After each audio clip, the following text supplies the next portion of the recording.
Hi అండి, అందరికీ నమస్తే. అరటికాయ 65, పెసరపప్పు, వంకాయ, కొర్ర అన్నం చాలా టేస్ట్గా ఉంటుంది. 2 అరటికాయలు తీసుకొని పైన పొట్టంతా పీల్ చేసి ఇలా నిలువుగా కట్ చేసి ఒక గిన్నెలో వేసుకోవాలి. మనకి దీంట్లో వాటర్తో పని ఉండదండి. ఈలోపు డీప్ ఫ్రైకి సరిపడగా ఆయిల్ అయితే స్టవ్ మీద పెట్టుకోవాలి. ఇలా కట్ చేసుకున్న అరటికాయ ముక్కల్లో ఒక 2 స్పూన్ల వరకు కార్న్ఫ్లోర్, గరం మసాలా, చిటికెడు పసుపు, కారం, రుచికి సరిపడగా సాల్ట్, జీలకర్ర, ఒక 2 స్పూన్ల వరకు పెరుగు బదులుగా మీరు నిమ్మరసం కూడా యాడ్ చేసుకోవచ్చు. ఇలా కలిపేసి మనం వేడివేడి ఆయిల్లో ఒక్కొక్కటి అతుక్కోకుండా వేసుకుంటే మనకి చక్కగా ఫ్రై అయ్యి చాలా బాగుంటుందండి టేస్టు. ఎవరైనా ట్రై చేయకపోతే ఒకసారి ట్రై చేసి చూడండి. అరటికాయ 65 సూపర్ టేస్ట్ ఉంది. మనకి ఏ నాన్ వెజ్ అనేది సరిపోదండి, అంత టేస్ట్గా ఉంది. సాఫ్ట్గా, పైన క్రిస్పీగా. ఇలా పెసరపప్పు అయితే కొద్దిగా కుక్కర్లో వేసుకొని కడిగేసి ఒక 3 గ్లాసుల వాటర్ అయితే పోసాను.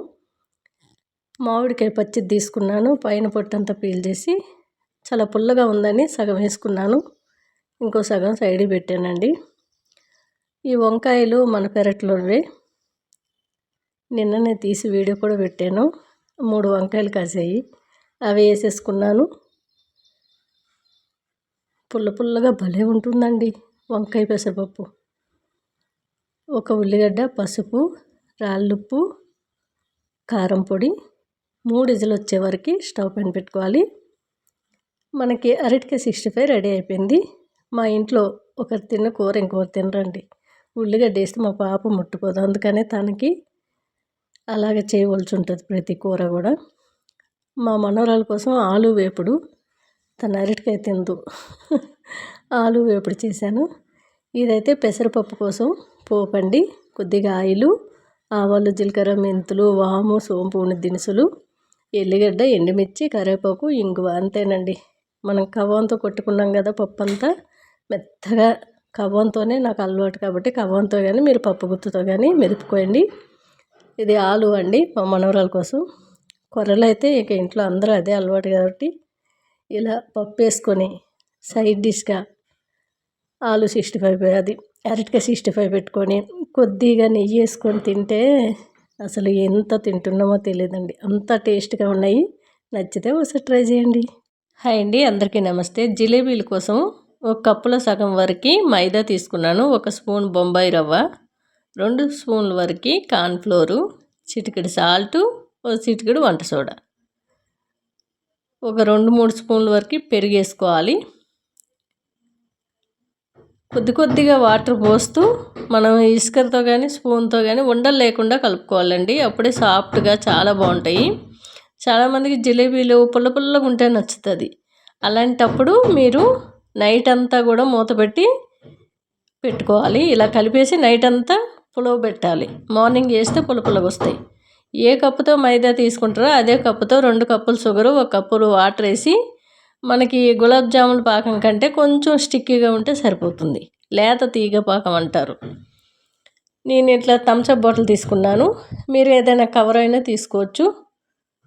లేదు అనుకుంటే టమాటా కెచప్కి వాడతారు చూడండి, ఆ బాటిల్ మనకి ఏదైనా బేకరీకి వెళ్తే ఇస్తారు. అలాంటి బాటిల్తో కూడా చక్కగా జిలేబీలు వేసుకోవచ్చండి, చాలా బాగుంటాయి.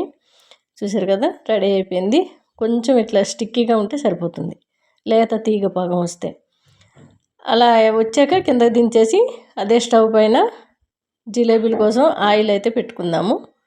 కొద్దిగా యాలకుల పొడి, ఒక 5-6 డ్రాపుల వరకు నిమ్మరసం వేసుకుంటే పాకం అనేది చిక్కబడకుండా ఉంటుంది. అట్లానే టేస్ట్ కూడా బాగుంటుంది. చాలామందికి పుల్లటి జిలేబీలు అంటే ఇష్టపడతారు. అలాంటప్పుడు ఈ పిండి ఇలా కలిపేసి నైట్ అంతా కూడా పులవ పెట్టుకొని మార్నింగ్ వేసుకునే చాలా టేస్ట్గా బాగుంటాయి. ఒక కప్పుడు పిండితోనే 10-15 వరకు అవుతాయండి జిలేబీలు. చేయడం కూడా చాలా ఈజీ. ఇలా ఆయిల్లో వేసుకొని స్టవ్ హైలో పెట్టుకోవాలి. బ్రౌన్ కలర్ వచ్చే వరకు వేపుకోవాలి. ఇలా వైట్గా ఉన్నప్పుడే షుగర్ సిరప్లో వేసినట్లయితే మనకి సాగుతూ ఉంటాయి. మనకి గోల్డ్ కలర్ వచ్చేయాలి. గోల్డ్ కలర్ వచ్చినట్లయితే కరకరలాడుతూ మనం తిన్న కొద్దీ ఎన్ని తింటున్నాం కూడా తెలీదు, అంత టేస్ట్గా ఉంటాయి. సాఫ్ట్గా టేస్ట్గా భలే ఉంటాయండి. మా ఇంట్లో ఎప్పుడు స్వీట్ అనేది మా ఆయనకి మా పాపకి ఇష్టము, ఎప్పుడు చేసేదాన్ని. ఈ మధ్యన చాలా తగ్గించాను. మైసూర్ పాకు కూడా చేశాను, అది కూడా మన ఛానల్లో ఉంది. మైసూర్ పాకు కూడా చాలా ఈజీ.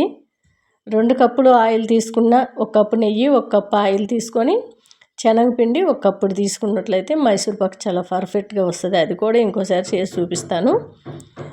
చూసారు కదా, మనకి షుగర్ సిరప్లో వేస్తూ అవి ఒక 5 ఇలా వేసి ఉల్టా పల్టా వేసి తీసేయడమేనండి. ఎక్కువసేపు పెట్టుకోవాల్సిన అవసరం కూడా లేదు. చూసారు కదా, ఇలా మనం ఇరుచుకుంటూ కరకరలాడుతూ పైన క్రిస్పీగా లోపల సాఫ్ట్గా జ్యూసీగా మనకి షుగర్ సిరప్ అనేది చాలా బాగా పీల్చుకొని టేస్ట్ చాలా బాగుంది. నచ్చితే ట్రై చేయండి. హాయ్ అండి, అందరికీ నమస్తే. ఎప్పుడైనా సరే అద్దెకు ఉండేటప్పుడు నేల మీద చెట్లు వేయకుండా చక్కగా నేను ఎక్కువగా మనకి బాల్కనీ ఉండే ప్లేస్ చూసుకొని చెట్లకి ఇల్లు అయితే అద్దె తీసుకోవడం జరుగుతుంది. ప్రతిసారి బాల్కనీ ఉంటే నాకు చాలా ఇష్టం అండి, అక్కడ చెట్లు పెట్టడానికి ఎక్కువగా వీలు పడుతుందని. అలా బాల్కనీ ఉండి ఇల్లు తీసుకొని ఎక్కువ చెట్లు పెట్టేసి నేను ఇల్లు ఖాళీ చేసిన ప్రతిసారి కూడా ఓనర్స్కి ఒక 5 చెట్లైనా ఉంచేస్తూ ఉంటాను. ట్రాలీ నిండిపోయేదనమాట చెట్లు తెచ్చేటప్పుడు. అలా వాళ్ళకి వదిలిపెట్టేసేదాన్ని. ఆటో వాళ్ళు ఏమంటారంటే సామానుకో రేటు, చెట్టుకో రేటు అంటారు. ఆ చెట్లు మేము పగలగొట్టుకొని తెస్తామండి కుండీలు అంటారు. ఇక్కడికి వచ్చరికి 1-2 అయినా పగులుతాయి. ఆ పగిలిన తర్వాత సారీ పడేస్తారు, మనం ఏం అనలేము. ఇవ్వండి, మా అబ్బాయికి చెట్లు అంత ఇష్టం, నాకు కూడా అంతే. ఇది కొయ్యగూర విత్తనాలండి. కాస్త బ్రౌన్ కలర్ అవ్వగానే విత్తనాలన్నీ కట్ చేసి ఎండలో పెట్టినట్లయితే మనకి చిన్న చిన్నగా రాగుల్లాగా బ్లాక్ కలర్లో వస్తాయి. అవి మళ్ళీ మట్టిలో వేసినట్లయితే చక్కగా కొయ్యగూర కానీ తోటకూర కానీ ఆ చేమ విత్తనాలు ఉంటాయి, మంచిగా వచ్చేస్తాయి. ఇది దొండకాయ పాదండి. దొండకాయది ఒకటి లావుడిది కట్టిచ్చారు వేరే వాళ్ళు, అది కట్ చేసి పెట్టాను అనమాట. చామదుంపలు వేసాను. ఇది ఎల్లో మందార చెట్టు, మన దగ్గర రెడ్ మందార చెట్టు కూడా ఉంది. తులసులు అయితే ఎక్కువగా వేసుకుంటాను. మనకు కోల్డ్ అయినా మళ్ళీ ఏదైనా తినేటప్పుడు అరక్కపోయినా 2 తులసాకులు నోట్లో వేస్తే చక్కగా జీర్ణం అయిపోతుంది. అంతేకాదండి, ఇది భృంగరాజ్ అండి, మనకి చాలా ఎక్కువగానే ఉంది. వేరే దగ్గర కూడా పెట్టాను, అది ఇంకోసారి చూపిస్తాను. ఎందుకంటే మనకి ఆయిల్లో ఎక్కువగా వేస్తాం కాబట్టి అవసరం, అందుకనే ఎక్కువ పెట్టాను.